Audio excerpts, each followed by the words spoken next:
Frente al tablero, el primer programa radial dedicado al ajedrez. 60 minutos donde el protagonista será el juego ciencia.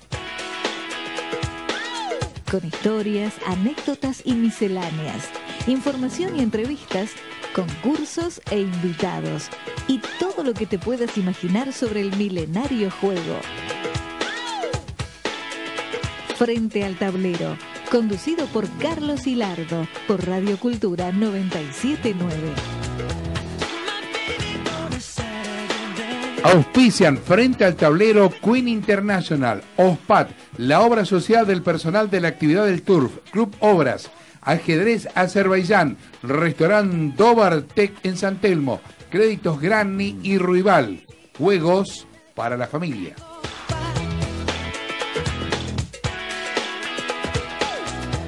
Hola, ¿qué tal? Muy buenas noches, amigos. ¿Qué tal? Qué gusto saludarlos. Estamos aquí Frente al Tablero, el primer programa radial dedicado al ajedrez educativo que semanalmente ponemos al aire por Radio Cultura, por la 97.9. ¿Qué tal, Alfredo? ¿Qué tal, Andrés? ¿Cómo están? Bien, bien. ¿Vos bien? Bien. Bien. Después del cumpleaños. ¿Con un año más? Un año más. Anoche estuvimos de festejos, pero nos acostamos tempranito. Somos pibes todavía, ¿no? Bueno, hacemos un programa de ajedrez educativo porque nos gusta que el ajedrez ayude a pensar. Nos gusta que el juego ingrese al aula como un método transversal de enseñanza, que el docente se valga de un juego de ajedrez para hablar de matemáticas, de geometría, que transmita valores, que el ajedrez educativo en sí, los chicos no compiten sino que conviven, y que lo más importante es el aprendizaje que la premiación. Así que esta segunda temporada en Radio Cultura, vamos los días viernes de 20 a 21, la 97.9 o por internet, www.fmradiocultura.com.ar, o también nos puede bajar la aplicación desde el celular. ¿Y quién hace posible Frente al Tablero? En la producción trabajan Graciela Manteiga y Carlos Sosa, hoy ausente con aviso, está en Bariloche, Nicolás Novo en la musicalización, Leonardo Giusti en los controles, y aquí en el estudio, como saludé previamente, mis dos alfiles, Alfredo Tabacman y Andrés Prestileo. Expectativas de un gran programa. La semana pasada hicimos el arranque con el ajedrez terapéutico, hablamos sobre el tema del ajedrez y los chicos con síndrome de Asperger, los beneficios de la práctica del ajedrez. Hemos tenido, algunas felicitaciones y algunos correos que llegaron de España, precisamente del club Magic de Extremadura. Así que esta semana cambia la temática, vamos a tratar de conocer las similitudes que hay entre el ajedrez y una ciencia social como la economía. Y para ello hemos traído un invitado, un experto en estos temas, que maneja muy bien el ajedrez y la economía.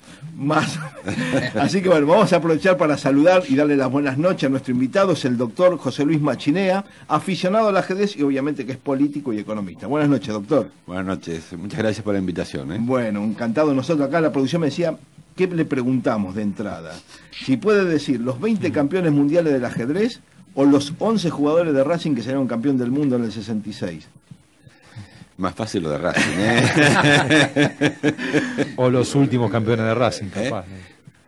No tanto, porque en el 66 yo iba mucho a la cancha, siempre, y después dejé de ir. Tengo dos hijas mujeres, la primera no le interesó el fútbol, a la segunda poco.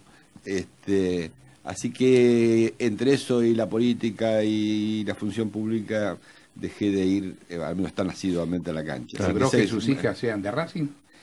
La menor era de... la mayor nunca le importó mucho. La menor era de Racing, hasta que un día me dijo, papá, Racing nunca gana nada. Y se hizo de River. Y así desertaron unos cuantos. Muy bien, hoy 13 de abril es el cumpleaños número 55 de Garry Kasparov. Así que vamos a estar jugando a la consigna con ese tema, con Garry Kasparov. Y pasado mañana, domingo, 15 de abril, sería aniversario del natalicio de don Miguel Najdorf. Vamos a hacer algún homenaje, un tributo a la memoria de el viejo, como se lo conocí y lo queríamos mucho. Bueno, hecho las presentaciones, nos preparamos para sentarnos frente al tablero, vamos a escuchar antes música y recordarte a vos, papá y mamá, que con que el nene juegue solamente al ajedrez no va a aprobar el examen de matemáticas. Pero si aprende matemáticas con ajedrez, ese conocimiento va a quedar más arraigado. Ahora sí, arrancamos con el tema número 1. ¿Quiere comer sano? Bajar su colesterol, la diabetes y la hipertensión. Reemplace sus cacerolas de aluminio o teflón Queen International tiene la solución. Recipientes únicos, fabricados en acero quirúrgico. Infórmese en www.queeninternational.com.ar o telefónicamente al 4392 2468 o al 15 5007 2260 de lunes a viernes de 9 a 17. OSPAT, la obra social del personal de la actividad del turf, también quiere estar presente junto al ajedrez con otra apuesta saludable para sus afiliados. El ajedrez y OSPAT, una gran jugada. Bueno, mientras nos preparamos entonces sí para la consigna de hoy, que está relacionado con Garry Kasparov, uno de los campeones mundiales más importantes que ha tenido la historia del ajedrez. Son 20 los oficiales. Kasparov alcanzó ese título cuando era el más joven de todos, 22 años, fue el campeón mundial número 13, y hoy la consigna, dado que cumple 55 años, va a pasar sobre él. A ver, Alfredo. Bueno, vamos a jugar por un voucher válido para 2 personas, que es una degustación de comida croata en el restaurante Dobartek en San Telmo. San Juan 548, de Adriana Rosendick y Daniel Llorio. Exacto, los dueños. La consigna de hoy, como decía Carlos, está relacionada con el ajedrez educativo y su transversalidad con las ciencias sociales. Un día como hoy, 13 de abril, pero de 1963, nació acaso uno de los más completos campeones mundiales que tuvo este juego. Hablamos de Garry Kasparov. Hoy nuestros oyentes deberán decirnos en qué ciudad nació Kasparov, cuál es su nacionalidad y qué colores tiene la bandera de esa república. Si no sabe la respuesta, igual puede participar por este voucher poniendo me gusta o un compartir en la página de Facebook @Diarios de Ajedrez. Las vías de comunicación por WhatsApp 11 55 77 11 92. Por teléfono 4819-9494, 4819-9495. Por Twitter, sí, @ajedrezcaiches, y por Facebook, @Diarios de Ajedrez. Si te gusta el ajedrez, prendete a Radio Cultura 979. Frente al tablero, junto a Carlos Hilardo, te contamos grandes historias. si querés aprender a jugar al ajedrez y estudiar con los mejores, inscribite en la Escuela Deportiva de Ajedrez del Club Obras. Clases en nivel básico, intermedio y avanzado. Instituto Obras Educativo, Avenida del Libertador 7395, Azerbaiyán, la tierra del fuego junto al ajedrez. Más de 15 siglos en los que el milenario juego forma parte de la cultura y costumbres de esa sociedad. 20 y 14 nos ponemos en marcha con el primer bloque con nuestro invitado, es como dijimos y lo presentamos anteriormente, el doctor José Luis Machinea, nacido en Puerto Madryn el 5 de octubre, nieto de vascos, creo que tengo entendido, de la primera pareja radicada en Puerto Pirámide, en Península de Valdés, padre de 2 hijas, tiene por hobbies el ajedrez y fana de Racing, como ya anunció, economista y político argentino, diversos cargos públicos, principalmente los más importantes, los más conocidos para la sociedad, presidente del Banco Central de la República Argentina entre 1986 y 1989 durante la gestión del doctor Alfonsín, y ministro de Economía entre 1999 y 2001 con el gobierno de la Alianza. Doctor Machinea, así que le gustaba el ajedrez. Había gente que estaba sorprendida. ¿Le gusta en serio? ¿Cómo conoció el ajedrez? Diría que básicamente por mi padre, que no era un experto en ajedrez ni mucho menos, pero estaba convencido de que era importante que mi hermano y yo, nosotros somos 2, yo tengo un solo hermano, aprendiéramos el ajedrez. A él le parecía que para nuestra educación era muy importante el ajedrez, sin ser un gran jugador, ni mucho menos de ajedrez, apenas jugaba al ajedrez. Sí. Y entonces, me acuerdo que nos sentaba desde chicos ahí y nos salían en el diario las jugadas, ¿no? Claro. Y de los campeonatos argentinos o mundiales, y nos reproducir las partidas. Exacto. Y eso era, nosotros no sabíamos muy bien qué estaba pasando con la partida, pero aprendíamos a mover las fichas, a hacer ese tipo de cosas. Y de ahí me nació como el gusto por el ajedrez. Después con algunos amigos en Madrid jugábamos el ajedrez. Y cuando vine a Buenos Aires, él quería que yo estudiara en Buenos Aires porque decía que los colegios en Madrid no tenían suficiente nivel. Madrid tenía 5.000 habitantes en ese momento, ahora tiene 100.000, ¿no? Y vine a semipupilo a un colegio y estaba en la casa de unos tíos, cuando terminaba a las 5 de la tarde. Y ahí empecé a jugar en el colegio, como era el colegio Don Bosco, como corresponde a la Patagonia, viniendo de la Patagonia, y yo jugaba varias cosas, ¿no? No sé si bien, pero jugaba al fútbol razonablemente bien. Ustedes no se rían con mi altura, pero también jugaba al básquet. Ah, bueno. Y eso no tan bien como en el fútbol. Jugaba en el intercolegial de ping-pong, era el campeón de 100 y 200 metros llanos del colegio. Ah, bueno. Y entonces un día vino el cura y me dijo, ¿y vos sabés jugar al ajedrez? También.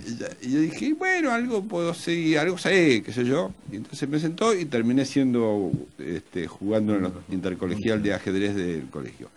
Esto, la verdad, sin haber leído nunca ningún libro, sin haber aprendido... sentado con alguien que me enseñara a unas aperturas o lo que fuera, era pura instinto y así me iba. Bueno, no era, me iba fantástico, perdía y ganaba, etcétera, pero ahí jugué en el colegio. ¿Y qué lo atrapaba del juego? ¿Qué le gustaba del juego? Bueno, esas cosas que a uno le ayuda a pensar, ¿no? Le ayuda a tener una estrategia, y aparte competir, a mí siempre me gustó competir toda la vida. En general, en general. Pero el ajedrez era muy atractivo para mí porque me ayudaba a pensar, yo estaba convencido. Después, posiblemente con la educación, lo que me había inculcado mi padre, que era importante para mi formación y que me ayudaba a pensar. Y así que jugué un tiempo al ajedrez, después, claro, con el tiempo dejé casi de jugar al ajedrez y jugué ocasionalmente. Creo que la última vez que jugué, ahora ha sido hace 3-4 años, en Madrid, fui a Madrid, suelo ir de vez en cuando, y jugué con un amigo que jugaba cuando era chico, y me ganó mal, y yo dije, no juego más al ajedrez. Doctor, ¿y recuerda usted durante sus tiempos, que fueron varios en la función pública, de mantener el hábito del ajedrez, o sea, como para relajarse un poco del estrés? No, ocasionalmente, pero no, porque claro, ahí ya no había tanto tiempo como para sentarse a jugar al ajedrez, o uno creía que no tenía tanto tiempo, ¿no? Quizá hubiese hecho bien jugar al ajedrez, pero no, ahí casi no jugué al ajedrez. Después, cuando dejé la función pública y estuve afuera un tiempo, jugaba en la computadora, ya empecé en unos programas en la computadora y jugaba con la computadora. Volvemos para atrás, doctor. Y en aquellos torneos que jugaba intercolegiales, ¿alguna vez ganó una copa, alguna medalla, algún trofeo que hoy esté en una vitrina en su casa? No. En el fútbol sí, pero en el ajedrez no. Bueno. Pero el fútbol también era intercolegial.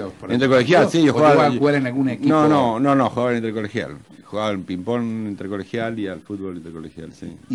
Y estando en la función pública, ya sea en el Banco Central o luego cuando estaba como ministro de Economía, ¿le ha tocado con algún funcionario de gobierno, con algún colega haber jugado, aunque sea como amigos, un pasatiempo el ajedrez? ¿Ha tenido partidas? Sí, con algún colega, me acuerdo, director del Banco Central, pero no mientras estamos en el banco, siempre estamos a las corridas, después, o antes o después, digamos, pero no en ese periodo.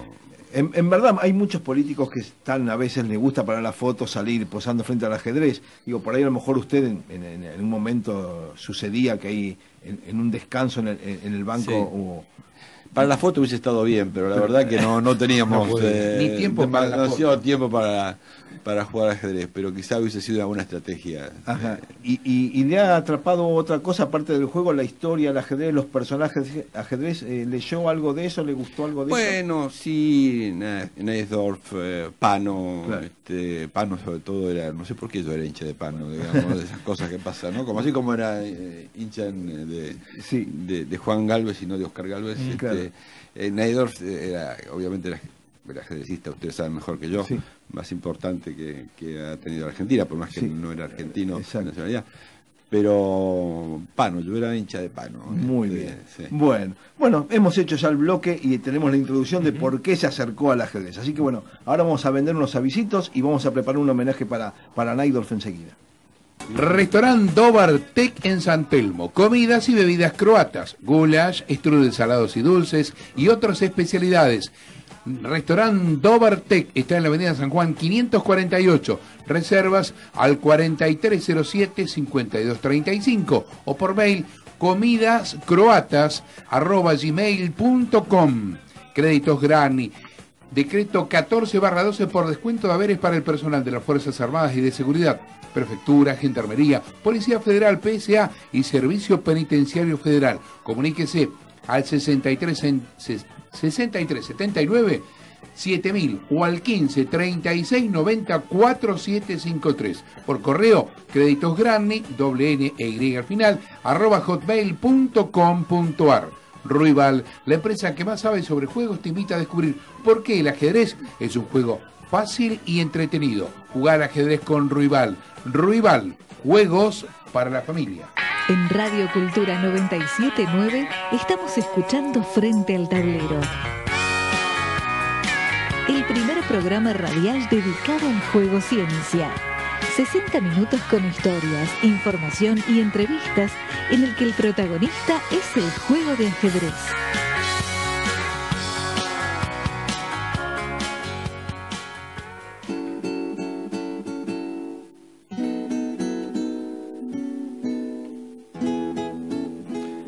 Moishe Mendel Najdorf nació en Varsovia el 15 de abril de 1910.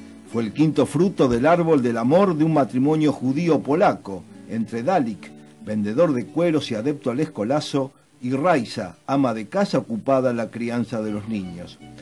Tenía 14 años cuando por casualidad conoció el ajedrez. Un violinista de la Filarmónica de Varsovia, Ruben Friedelbaum, le enseñó los secretos del juego del que jamás supo o quiso separarse.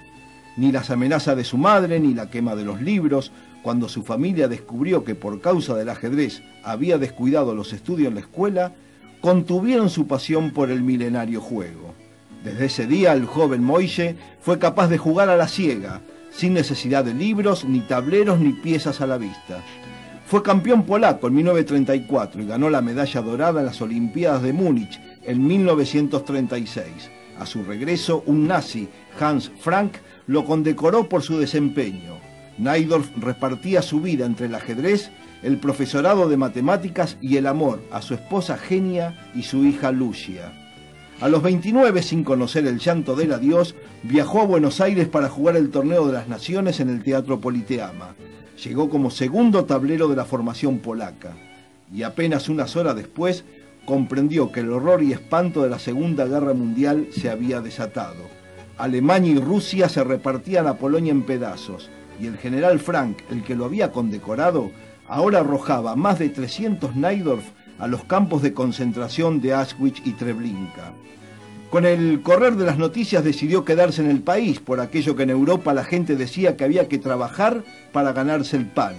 En cambio en Argentina la gente trabajaba para ganarse el puchero. Oye viejo, puchero es más grande que pan, entonces yo me quedo acá, decía con su voz aguardentosa y el acento centroeuropeo que no perdió ni cuando se convirtió en Miguel Najdorf. Con el corazón hecho cicatriz se atrevió a formar un nuevo hogar, se casó con una entrerriana, la mamá de sus dos hijas, Mirta y Liliana, las que extendieron la prosapia judía con 5 nietos, Facundo, Ezequiel, Ana, Janina y Gastón. El ajedrez me enseñó a ganar y a perder, pero mi mejor jugada fue quedarme en Argentina, decía en ruedas de amigo. Se lo veía tan vital y omnipotente que nos había convencido de su inmortalidad. Soy un hombre que nací 2 veces, sin pasar por el requisito de la muerte. La primera vez en Varsovia, la segunda cuando decidí quedarme en Buenos Aires. En 1997, a los 87 años, un jaque mortal lo sorprendió en Málaga, tras una noche de excesos en un casino de Marbella. Esta es la historia de Miguel Najdorf, el hombre que desafió el tiempo y eludió el infierno, el que nació 2 veces y al que la muerte jamás sepultará eternamente. ¿Querés separador?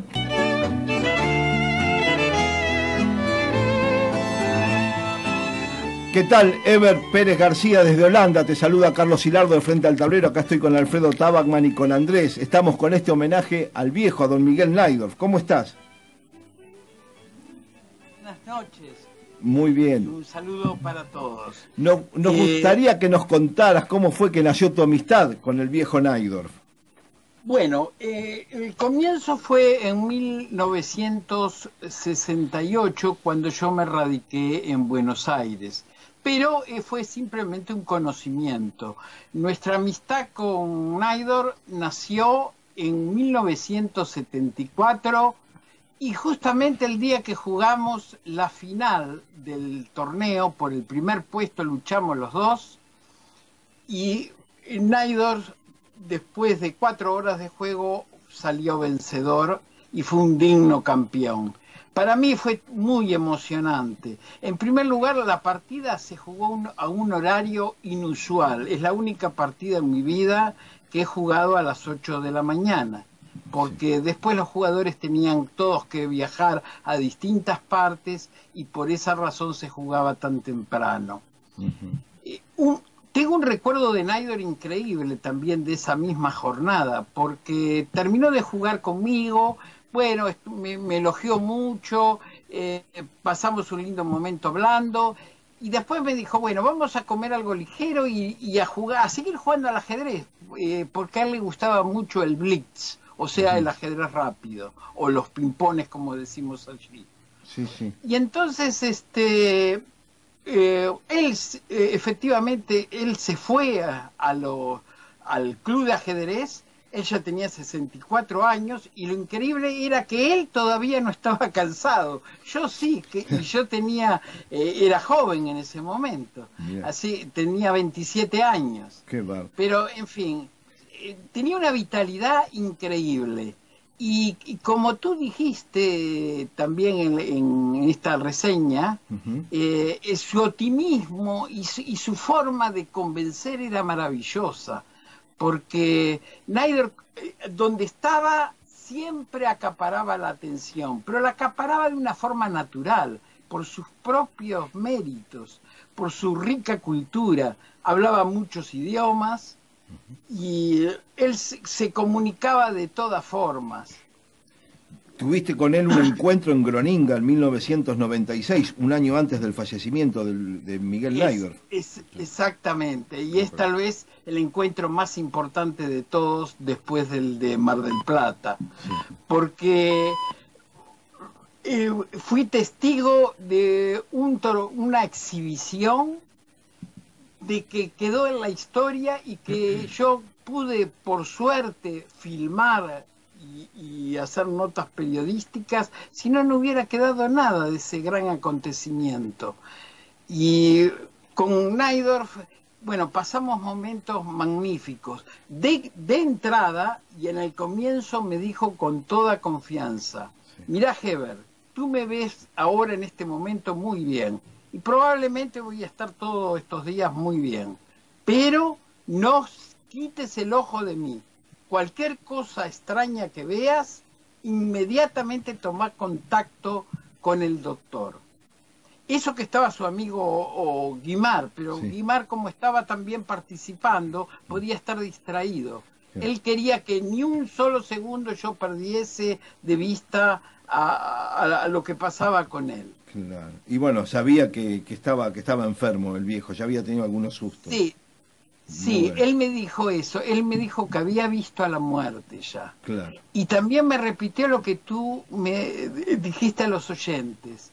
Najdorf volvió a repetir como muchas veces que el ajedrez lo enseñó a ganar y a perder. Y él sabía que en esta ocasión tenía una partida perdida, que iba a perderla. Heber, muchísimas gracias por el recuerdo, muchas gracias por enriquecer este tributo al viejo Miguel Najdorf, porque el domingo estaría cumpliendo nada menos que 118 años. Se fue de aquí, de al lado nuestros, hace 20, va a ser 21 años, el próximo 4 de julio. Así que bueno, muchas gracias por contar esta historia, te agradecemos mucho la participación y seguramente estaremos preparando algo para el viernes próximo en Frente al Tablero. Sí, y con mucho gusto cuando se produzca el Día de la Muerte, que se le haga un homenaje, Sí. con mucho gusto voy a contar cosas que son muy importantes, pero que ahora por falta de tiempo no podemos. Y guardamos bueno, ese muchas material. gracias y ha sido un honor. Cariños, un saludo a Julia. Muchas gracias, Ever.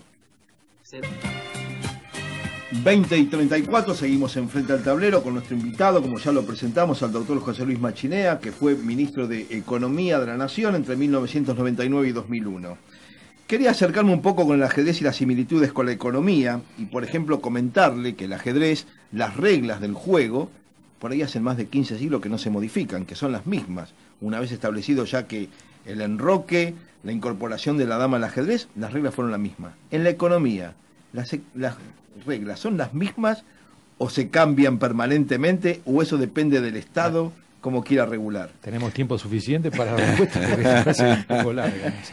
No, las reglas cambian, pero sobre todo las teorías cambian, ¿no? Se ponen de moda distintas teorías a través del tiempo y eso sí, que ha sido bastante cambiante y dinámico, ¿no? Y en Argentina, como a veces somos un poquito exagerados en todo, nos ponemos, adoptamos ciertas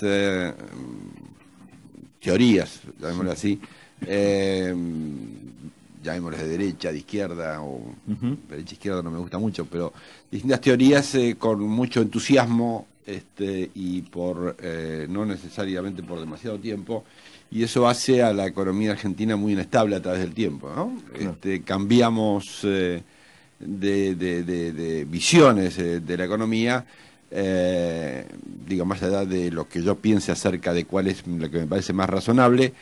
Si hay una cosa que caracteriza a algunos países exitosos es que han mantenido reglas del juego en economía, por 2 décadas, 3 décadas, 4 décadas, hablemos de los países asiáticos, por ejemplo, y entonces ahí uno se da cuenta que no solamente importa cuál es la teoría que va a aplicar, sino cuánto tiempo mantiene las reglas, ¿no? Porque eso establece ciertos criterios para la inversión o para lo que sea, ¿no? Bueno, ya entraríamos en la planificación. Pero bueno, antes de poner en práctica una política económica, creo que es necesario saber cómo va a reaccionar cada sector de la sociedad. Eso pasa en economía. Y cada decisión que se toma como que afecta directamente a los actores y parece que beneficia a algunos y a otros no. Si el gobierno decide, por ejemplo, quitarle el subsidio al transporte público y aumentar la tarifa a eso y el dinero va a parar, por ejemplo, para planes sociales, hay gente que va a estar contenta por un lado y gente por otro lado que no. ¿Eso es así? ¿Es habitual que en economía pase esta teoría de los juegos? Sí, eso pasa definitivamente, ¿no? Uno tiene que asignar recursos de acuerdo a ciertas prioridades y están los recursos que uno asigna dentro de los programas sociales, por ejemplo, a quién es más para los jubilados, más para los chicos, o cuánto asigna a cuestiones de desarrollo respecto a los programas sociales. Uno toma el periodo de Frondizi en Argentina y la prioridad ahí era el desarrollo, la inversión y no los programas sociales, ¿no? Lo que discutía Frondizi con Eisenhower, que lo quería ayudar a la Argentina de alguna manera, es que le quería mandar plata para programas sociales. Decía, no, yo no quiero programas sociales, yo quiero plata para el desarrollo, digamos. No podemos gastar plata en programas sociales hasta que no nos desarrollemos, ¿no? Entonces, esa idea de cuánto gasto en desarrollo, cuánto gasto en programas sociales y dentro de programas sociales qué cosas, definitivamente está dando vuelta. Pero está también la idea que cuando uno hace política económica o intenta hacer política económica en un gobierno democrático, hay del otro lado un, comillas, contrincante, alguien que piensa distinto. Esto es parecido al ajedrez y por lo tanto uno tiene una estrategia y sabe que va a tener que ir a discutir con otros que tienen una estrategia distinta o con otro que tiene una estrategia distinta y por lo tanto eso requiere que uno tenga una estrategia y aparte sepa qué cosas puede dejar en el camino de su estrategia para ganar la partida, digamos, para ganar lo que le parece relevante. Y en eso yo diría que es como en el ajedrez, uno puede ceder una pieza para ganar una posición. Sí. Bueno, en economía uno tiene una estrategia determinada y a veces tiene que incorporar en su estrategia algunas cosas que no le parecen tan relevantes, pero que seguramente formarán parte de la negociación, ¿no? Esa es la famosa teoría de los juegos, porque yo me anotaba, tenía así unos apuntes hoy que nos tenemos que preguntar qué vamos a hacer, tenemos que preguntarnos qué vamos a hacer teniendo en cuenta lo que pensamos que harán los demás. Claro, absolutamente, sí, eso es definitivamente teoría de los juegos, pero eso es también el ajedrez, ¿no? Digamos, claro, tenemos que saber qué va a hacer, ver qué está haciendo el adversario y a ver si cambiamos nuestra estrategia en función de eso o no. Por ejemplo, cuando afecta a una economía con inflación, la suba de tasas de interés, el Banco Central por ahí dice, bueno, subimos la tasa para que la gente no vaya a comprar dólares. Y la suba de tasa por ahí provoca que los bancos tengan más platas y los bancos empiecen a prestar plata y después el crédito termina siendo más caro y también provoca, por otro lado, una recesión. ¿Sucede eso también? A veces una medida... Sí, las medidas muchas veces uno tiene que establecer prioridades, ¿no? Entonces, no necesariamente las medidas son las mismas que uno necesita para bajar la inflación que para crecer, digamos. Si bien a la larga van de la mano, porque cuando menor inflación tenga, voy a tener más tranquilidad, dar más seguridad y por lo tanto seguramente voy a tener más inversión. En el corto plazo, a veces la estrategia que uno usa no es necesariamente una estrategia que estimule la inversión, porque es una estrategia que tiende a, no sé si a reprimir la demanda o a tener tasas de intereses más altas y no a estimular la inversión, ¿no? Muy bien. Hay un montón de preguntas que no se le ocurren con el doctor acá, teniéndolo acá enfrente. Pero yendo a lo que usted comentaba recién y a lo del aquello de que para tomar una decisión en el campo económico siempre se consideran las posibles reacciones de aquellos que están afectados por esa medida. ¿Qué ocurre cuando la reacción dista bastante de la que se previó, ¿no es cierto? O sea, se piensa antes en un margen de corrección posterior, ¿existe esa posibilidad en la economía? Sí, bueno, uno cuando hace política económica tiene que pensar en eso, ¿no? Eso es la diferencia que cuando uno estudia economía, donde no tiene nadie enfrente, digamos, entonces desarrolla el modelo, y otra es cuando se sienta y sabe que por ahí le van a cambiar las cosas. Entonces uno tiene que saber cuál es su primera jugada y su segunda jugada, ¿no? Y su tercera jugada, llegado al caso. Claro, uno tiene que pelear por lo que es el corazón, digamos, de esa estrategia. Y para eso tiene que tenerlo muy claro, definir muy claramente cuáles son las cuestiones. Que eso no se altere, digamos. Que eso no se altere. Claro, y eso a veces uno pierde cosas que le parecen importantes, digamos, y eso pasa en cualquier lado. Uno tiene que hacer acuerdos de alguna manera, y así funciona la democracia en los países donde funciona la democracia, ¿no? Estamos charlando en Frente al Tablero con el doctor José Luis Machinea. Doctor, y cuando usted planificaba estas estrategias, ¿recordaba aquellos comienzos jugando al ajedrez? ¿Le venía a la memoria, estoy haciendo algo como si estuviese esta estrategia sentado frente a un tablero? No, debo confesar que no. Yo creo que el ajedrez seguramente me ayudó a pensar, ¿no? Y me ayudó a diseñar estrategias. Desde ese punto de vista, implícitamente estaba seguramente cuando uno se ponía a pensar una estrategia. O sea, inconscientemente. Inconscientemente, sí, pero no conscientemente, ¿no? Y esas decisiones que por ahí partían, ¿no?, que usted tomaba, generalmente eran emocionales. Muchas veces le pasaba que tomaba decisiones de manera emocional. No, yo creo que no, digamos, porque finalmente cuando uno está un tiempo largo en una función pública, no es que no se emocione, y a mí me pasaba sobre todo durante el gobierno de Alfonsín, porque Alfonsín era muy especial para eso, sí. pero finalmente uno toma decisiones más fríamente, llamémosle, así, y toma decisiones como, por ejemplo, para decir algo que por el cual se me conoce como la famosa tablita, en su momento. ¿Por qué?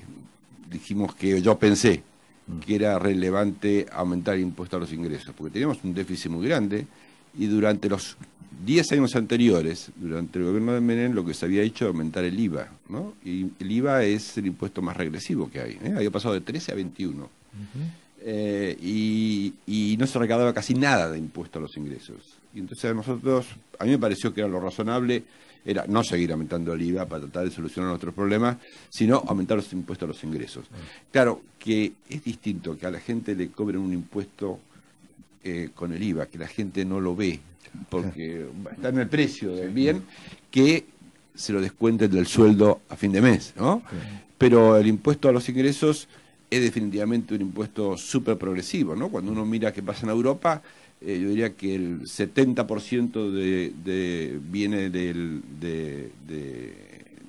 impuesto al ingreso a las personas, no el 70% de la recaudación, sino de lo que uno recauda de impuesto a los ingresos. Y todo el mundo está acostumbrado, en Estados Unidos, en Europa, etcétera, aún con sueldos relativamente bajos, a pagar algo de impuesto a los ingresos, ¿no? Pero en este país nunca estuvo la costumbre, por más que el impuesto a los ingresos fue creado en el año 1932, en el gobierno de Uriburu, y fue Prebisch. Prebisch había ido a Australia, a Nueva Zelanda, y había visto que todos esos países, más allá de los países desarrollados, ya existía el impuesto a los ingresos. Y volvió admirado que Australia y Nueva Zelanda eran países mucho más equitativos que la Argentina, entre otras cosas, no solamente por eso, porque existía impuesto a los ingresos, ¿no? Le preguntaba lo de las emociones porque, bueno, obviamente que tenemos los argentinos, recordamos muchas frases de los políticos, ¿no? Alguno que te ha dicho, síganme que no te voy a defraudar. Algunos, bueno, les hablé con el corazón y me contestaron con la billetera. Pero yo tengo anotada una acá de 1989 del presidente del Banco Central. No sé si será cierta. Dice, si el mercado quiere dólares, le vamos a dar con el látigo. ¿Puede ser que sea una frase que haya salido de alguna emoción del doctor Machinea? Puede ser. No lo recuerdo exactamente, pero eran momentos así muy difíciles esos de comienzos del 89. Había una corrida... claramente la gente quería posicionarse en dólares, no voy a hacer política acá, pero digamos el candidato, nosotros habíamos había cierto acuerdo con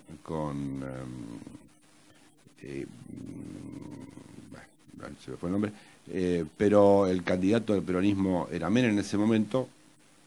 Cafiero, el acuerdo era con Cafiero. Cuando Menem le gana a Cafiero, Menem comienza a decir que le va a duplicar los salarios, bajar los impuestos a la mitad, etcétera, etcétera, y eso crea una expectativa de que un desastre económico teníamos por delante, y entonces era muy difícil, así que por ahí lo he dicho. Claro. ¿No? Eso del látigo no me suena a mí.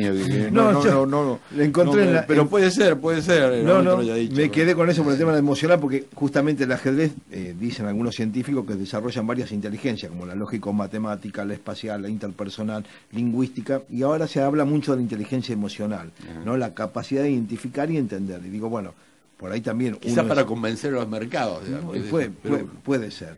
Y como en el ajedrez uno tiene que planificar, tiene que armar un plan con todas las piezas. A veces cuando hablamos de la famosa inflación que nos ataca, no se puede atacar con una sola medida, ¿no? Absolutamente, ese fue es un problema de algunos colegas míos, y en general de la idea de que si uno controla la cantidad de dinero, baja la inflación. Y si algo hemos aprendido en este país después de 70 años, que la inflación es un problema complejo y que hay que atacarlo desde distintos puntos de vista, ¿no? Desde el punto de vista de las expectativas, desde el punto de vista de cierto acuerdo de los actores sociales, también de la política monetaria, de la política fiscal, y si no hay una visión integral para bajar la inflación, usar un solo instrumento no alcanza, igual que si en el ajedrez usar un solo instrumento, mover la dama sola, dando vuelta no te alcanza. Pasa también... Sí, no, estaba pensando, hablando de los problemas que hay que atacar, recién mencionaba, bueno, en su época, cuando le tocó asumir eso, bajar el déficit, ¿no? 30 años después, ¿de qué estamos hablando? De lo mismo, ¿no es cierto? Y uno cabe pensar que dentro de 30 años vamos a estar hablando tal vez de lo mismo. No sé si seguimos así, si es que esto aparentemente no tiene solución. Sí, que la tiene. Yo creo que las opciones se han ido agotando, ¿no? Claro, digamos, parecía que se habían agotado ya en los 80, cuando tuvimos la crisis de la deuda, todos los países de América Latina. O sea, habíamos pasado por un periodo de expansión primero de la cantidad de dinero, que aumentó la inflación en toda América Latina, de aumentos de los déficits, finalmente de financiamiento externo, ¿no? Que fueron fines de los 70, porque estaban los petrodólares de la crisis del petróleo, daban financiamiento barato. Vino la crisis de la deuda y da la impresión que se habían acabado todas las opciones, se habían usado la cantidad de dinero, el déficit, etcétera, etcétera, y vino la crisis de la deuda que generó la década perdida, como se conoció en América Latina. Pero bueno, después aparecieron en los 90 la idea de que se podía crecer con una economía de mercado pura y dura. Por eso digo que decía al comienzo que las estrategias en economía han ido cambiando a través del tiempo.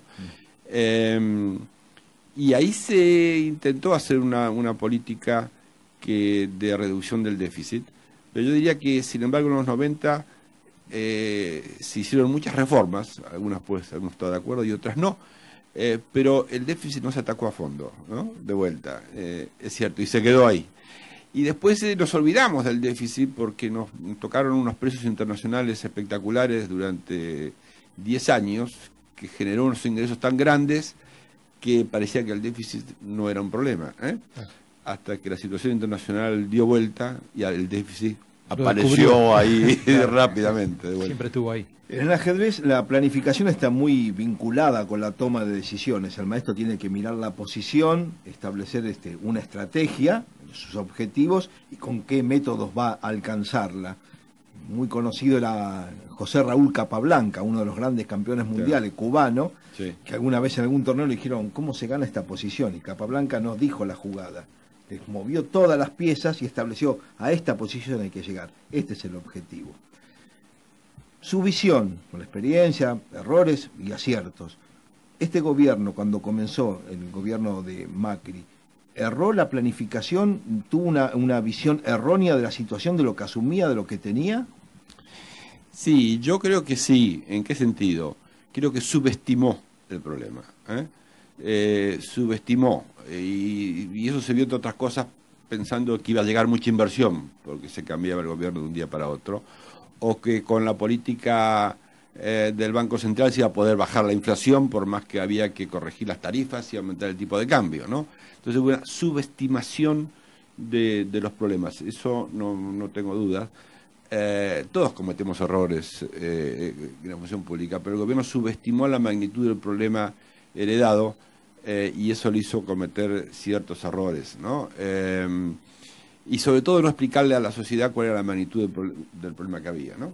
Eso suele pasar también en la economía, porque claro, ¿uno qué hace? Dice toda la verdad de lo mal que está el asunto y eso hace que la gente se asuste y los inversores también, o trata de hacerse el distraído, le decimos un poco para que no se asusten. Y yo creo que el gobierno tenía en ese momento que decir más claramente cuál era la magnitud del problema que tenía por delante.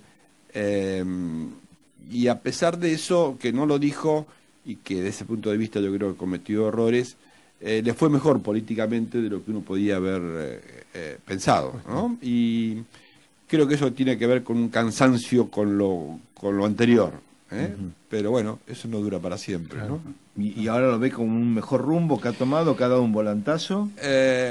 Bueno, no tanto como un volantazo. Creo que, claro, como nos pasa a todos, uno aprende, ¿no? Sí. Estando en la función pública uno aprende. Creo, sin embargo, que, por ejemplo, es claro de que había un atraso con el tipo de cambio, y eso a uno lo hemos dicho en repetidas oportunidades, y en algún momento había que corregirlo. Claro, intentar corregir el atraso del tipo de cambio junto con seguir corrigiendo las tarifas, todo al mismo tiempo, generó la tasa de inflación que generamos en estos 3 meses pasados, ¿no? Casi 7%, y vamos a tener, contando abril, vamos a tener 10% de inflación en 4 meses, ¿no? Entonces yo creo que eso fue una estrategia equivocada, Habría que haber priorizado algo, o el tipo de cambio, o las tarifas, y no todo junto. Volviendo al tema del ajedrez, doctor, ¿usted piensa que esta estrategia se puede corregir y ganar el partido? Sí, yo creo que se puede corregir, como digo, uno aprende estando en el gobierno. Yo creo que hay ciertas cosas que el gobierno hizo bien, hay ciertas miradas de largo plazo, bien, esa mayor inserción en el mundo, esa de regulación de algunos mercados, eso de haber liberado el tipo de cambio, sacado restricciones. Yo creo que ese camino por ahí estaba bien. Ahora, se cometieron errores en la estrategia de cómo querer bajar la inflación, la idea de que el aumento de las tarifas no iba a ser inflacionario y lo fue. Entonces yo creo que el gobierno fue aprendiendo de eso, y creo que de aquí en más va a ser algo más cuidadoso, ¿eh? Pero bueno, el asunto es saber si la sociedad tiene la suficiente paciencia para darle otra oportunidad de alguna manera al gobierno, ¿no? Bueno, doctor, viene bárbaro hasta esto. Vamos a hacer un cortecito pequeño si terminamos de vender lo que nos queda y ya nos quedamos casi sin programa, ¿eh? Preguntas quedan, por supuesto. Auspician frente al tablero Queen International, OSPAT, la obra social del personal de la actividad del Turf, Club Obras, Ajedrez Azerbaiyán, Restaurant Dover Tech en San Telmo, Créditos Granny y Ruibal, juegos para la familia.